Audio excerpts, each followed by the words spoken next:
Lesson 12. Blame inward, give credit outward. Dan Savage, the brutally direct sex advice columnist, is fond of skewering correspondents who describe a long and predictably disastrous series of events and then disavow all personal responsibility for the outcome.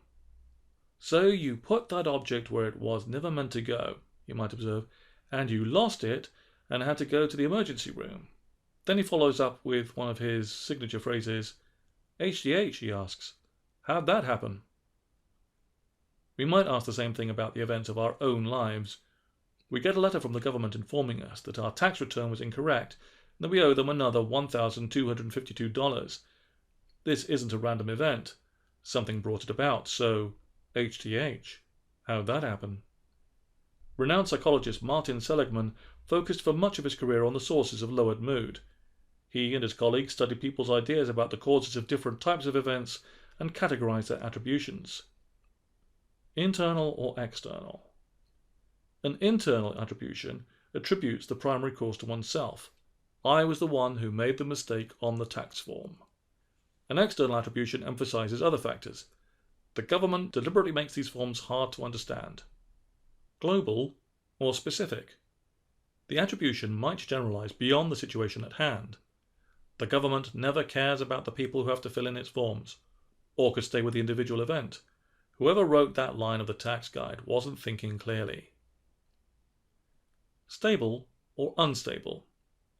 A stable cause is unlikely to change over time. I'm an idiot at filling in these forms, always have been. An unstable one is more situational, and so less likely to recur. I was stressed out when I did my taxes because the parakeet was sick. Many people tend to show a degree of balance in their attributional style.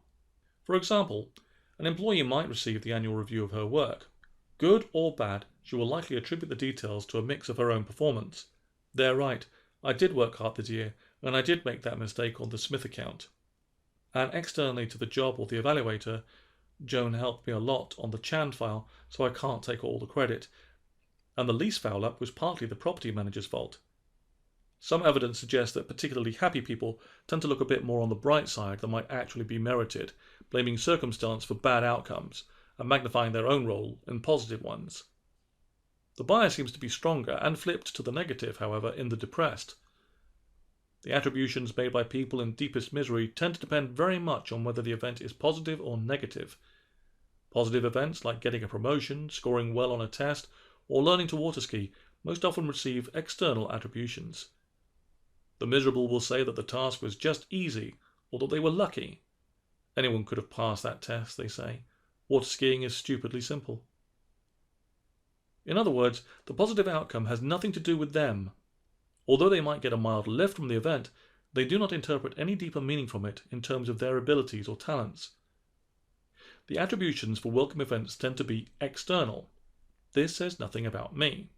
Specific, water skiing is the only thing I do right, and unstable over time. Next time I'll probably break a leg. Negative events, on the other hand, tend to be given attributions that are internal, global, and stable. A fender bender in the supermarket parking lot, for example, I'm a bad driver, always have been. Getting dumped by a partner, when people get to know me they don't want me, I'm unlovable.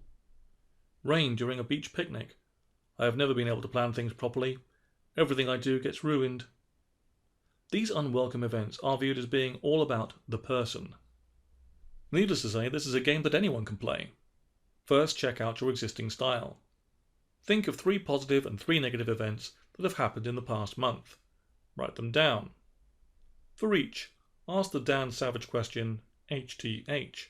How'd that happen? Write down the first explanation that comes to mind. Then take a look at your attributions. Internal or external, global or specific, stable or unstable. You're looking for a pattern that separates the positives from the negatives. Misery is best induced with external, specific, unstable for positives and internal, global, stable for negatives. If you show the expected pattern, congratulations, you have already mastered this technique. Keep up the good work. You may skip merrily ahead to the next lesson.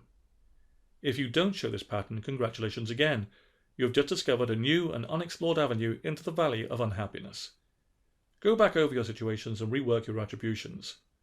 If something good, like passing your driver's exam, happened, notice how it might be the product of luck, the undeserved generosity of others, or the ease of the task involved.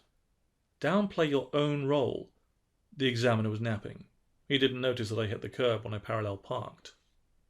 For your unwelcome situations like a car breakdown, make it all about you, your stupidity, incompetence, or unlovability. I didn't get the oil changed even though I knew it was due. Careless, clueless, and doomed. That's me. Once you've reworked your situations on paper, look out for new events, positive and negative. Work at practicing a slanted attributional style with them as they occur. When you have mastered this strategy, you should be able to drain the uplift of any positive event and maximize the impact of any negative one.